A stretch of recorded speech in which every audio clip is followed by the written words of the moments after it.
육과 기술의 발전. 대화 1. 부산에 갔다 온다고 하지 않았어요? 갔다 왔어요? 벌써요? 비행기 타고 갔다 왔어요? 아니요.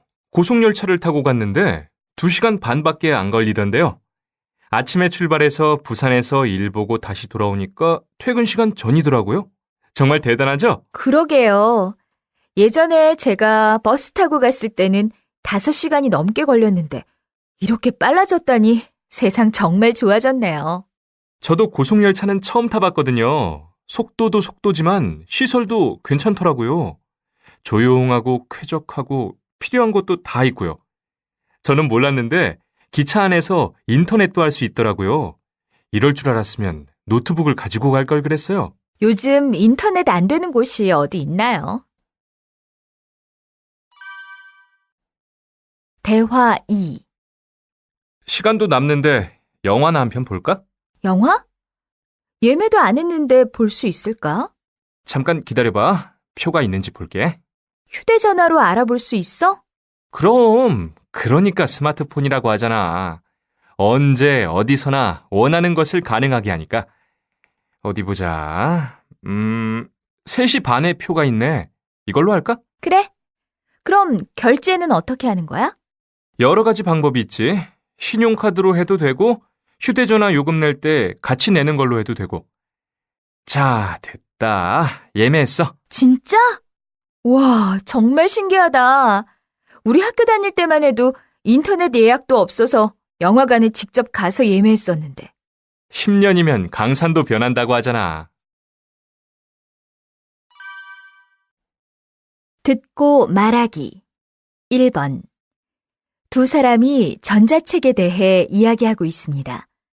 잘 듣고 들은 내용과 같으면 O, 다르면 X에 표시하세요. 뭐 보시는 거예요? 제가 좋아하는 작가가 소설을 새로 써서요. 아, 전자책으로 보시는 거예요?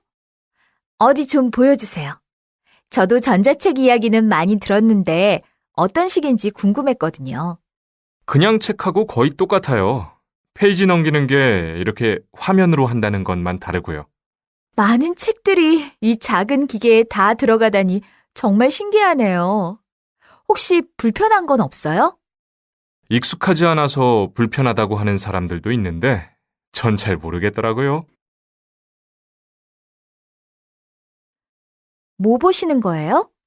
제가 좋아하는 작가가 소설을 새로 써서요. 아, 전자책으로 보시는 거예요?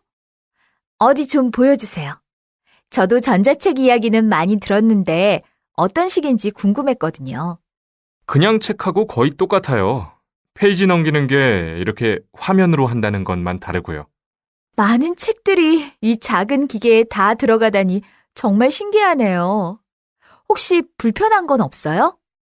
익숙하지 않아서 불편하다고 하는 사람들도 있는데 전 잘 모르겠더라고요. 2번. 다음은 신기술을 소개하는 텔레비전 대담 프로그램입니다. 잘 듣고 맞는 것을 모두 고르세요. 세상의 모든 것은 우리 눈에 보이지 않는 아주 작은 물질로 이루어져 있다고 합니다. 이렇게 작은 물질의 세계를 다루는 나노 기술은 미래를 바꾸는 획기적인 기술로 받아들여지고 있습니다. 우리가 어렸을 때만 해도 들어보지 못했던 나노 기술. 오늘은 한국과학연구소의 최일호 원장님 모시고 자세히 알아보겠습니다. 네, 안녕하세요. 보통 나노 기술 하면 완전히 새로운 기술이라고 생각들을 하시는데요. 사실 이미 널리 사용되고 있던 기술입니다. 큰 물건을 작게 만들어 전자제품을 더 작게 만들거나 화장품이나 의약품에 들어가는 미세한 기능성 물질을 만드는 것이 대표적이라 할 수 있습니다. 그러다가 1990년대 들어서 반도체의 크기를 작게 만들면서 그 크기가 10억 분의 1, 즉 나노미터에 가까워져서 이것을 나노 기술이라고 부르게 된 것입니다. 세상의 모든 것은 우리 눈에 보이지 않는 아주 작은 물질로 이루어져 있다고 합니다. 이렇게 작은 물질의 세계를 다루는 나노 기술은 미래를 바꾸는 획기적인 기술로 받아들여지고 있습니다. 우리가 어렸을 때만 해도 들어보지 못했던 나노 기술. 오늘은 한국과학연구소의 최일호 원장님 모시고 자세히 알아보겠습니다. 네, 안녕하세요. 보통 나노 기술 하면 완전히 새로운 기술이라고 생각들을 하시는데요. 사실 이미 널리 사용되고 있던 기술입니다. 큰 물건을 작게 만들어 전자제품을 더 작게 만들거나 화장품이나 의약품에 들어가는 미세한 기능성 물질을 만드는 것이 대표적이라 할 수 있습니다. 그러다가 1990년대 들어서 반도체의 크기를 작게 만들면서 그 크기가 10억 분의 1, 즉 나노미터에 가까워져서 이것을 나노 기술이라고 부르게 된 것입니다. 3번. 두 사람이 자동차에 대해 이야기하고 있습니다. 잘 듣고 질문에 답하세요. 타완 씨, 차를 새로 바꾸려고 하는데 좋은 게 있으면 좀 추천해 주세요. 그래요? 경제적 여유가 있으시면 하이브리드 차로 구입하는 게 어때요? 하이브리드 차요? 사람들이 하이브리드 하던데 그게 어떤 거예요? 보통 자동차는 가솔린이나 디젤 같은 연료를 쓰잖아요. 근데 하이브리드 차는 말 그대로 2개 이상의 동력원을 함께 쓰는 거예요. 보통은 가솔린 엔진과 전기 모터를 함께 사용하죠. 그렇게 해서 적은 연료로 더 오랫동안 갈 수 있으니까 대단한 거죠. 그럼 기름값이 훨씬 적게 들겠네요? 그렇죠. 기름도 적게 들지만 결국 자동차 배기가스가 줄어드니까 환경에도 좋고요. 그런데 가격이 일반 차보다 많이 비싸지 않나요? 하이브리드 차가 처음 나왔을 때만 해도 상당히 비쌌었는데 지금은 많이 내린 편이에요. 차값은 조금 더 비싸지만 기름값 적게 들고 세금도 적어서 하이브리드 차를 사는 게 더 이익이에요. 하이브리드 차가 더 경제적이라니 한번 생각해 봐야겠네요. 타완 씨, 차를 새로 바꾸려고 하는데 좋은 게 있으면 좀 추천해 주세요. 그래요? 경제적 여유가 있으시면 하이브리드 차로 구입하는 게 어때요? 하이브리드 차요? 사람들이 하이브리드 하던데 그게 어떤 거예요?